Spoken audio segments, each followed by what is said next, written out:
Badan Pengawas Pemilu atau Bawaslu Kabupaten Garut, Jawa Barat mengawasi proses pelaksanaan penyortiran dan juga pelipatan surat suara. Hasilnya 286 surat suara ditemukan rusak. Sejumlah masyarakat dan mahasiswa ikut serta dalam penyortiran dan pelipatan surat suara untuk pemilihan Bupati dan Wakil Bupati Garut di sebuah aula salah satu kampus di Garut.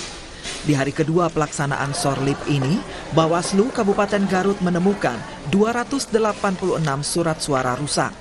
Kerusakan meliputi surat suara kotor, sobek, hingga gagal cetak.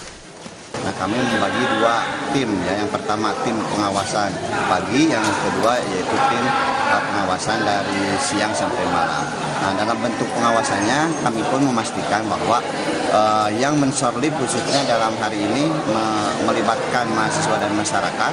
Bagaimana mahasiswa dan masyarakat ini mensorlip ini sesuai dengan prosedur dan mekanisme. Terkait temuan surat suara rusak ini, Bawaslu akan berkoordinasi dengan KPU untuk segera melakukan pergantian kerusakan sesuai jumlah yang ditemukan. Sementara itu, Komisi Independen Pemilihan Kota Banda Aceh mulai menyortir dan melipat sebanyak 354.188 lembar kertas surat suara. Penyortiran lembar kertas surat suara terus dilakukan petugas di gedung KIP Kota Banda Aceh hingga hari ini. Puluhan kertas surat suara yang rusak, baik untuk pemilihan wali kota maupun gubernur, nantinya akan dimusnahkan dengan cara dibakar. Kertas surat suara yang rusak juga akan diganti baru sebelum semua didistribusikan ke seluruh TPS yang ada di Kota Banda Aceh.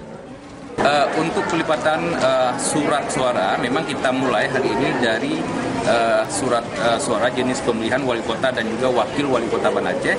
Setelah ini selesai dilanjutkan dengan sortir dan juga pelipatan surat suara untuk gubernur dan juga wakil gubernur Aceh. Kegiatan ini juga diawasi oleh pihak kepolisian dan juga oleh panitia pengawas pemilihan di Aceh. Proses penyaluran surat suara nantinya akan dilakukan 1 hari sebelum pencoblosan karena seluruh TPS di Kota Banda Aceh mudah dijangkau petugas. Tim Liputan Kompas TV.